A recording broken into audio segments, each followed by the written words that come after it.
Hi guys, welcome back to another video. ఎలా ఉన్నారు అందరూ? బాగున్నారని అనుకుంటున్నా.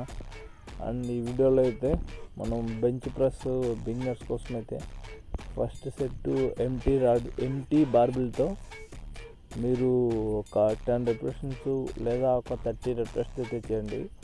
అండ్ ఆఫ్టర్ వర్కౌట్ బాగా కంటిన్యూషన్ అయిన తర్వాత, అంటే ఎట్లా వాంప్ సెట్ అయిపోయిన తర్వాత నెక్స్ట్ వర్కింగ్ సెట్ వచ్చేసి 20 kgs అనమాట. అట్లా మీకు 3 సెట్స్ ఉంటాయి. ఈ 3 సెట్స్ కంప్లీట్ అయిన తర్వాత వర్కౌట్ కంప్లీట్ అయినట్టే. ఉంటా మన కొత్తగా చూస్తున్న వాళ్ళైతే please do subscribe and like. ఇంకా మోర్ ఇన్ఫర్మేషన్ కోసం like and share. Please do subscribe guys.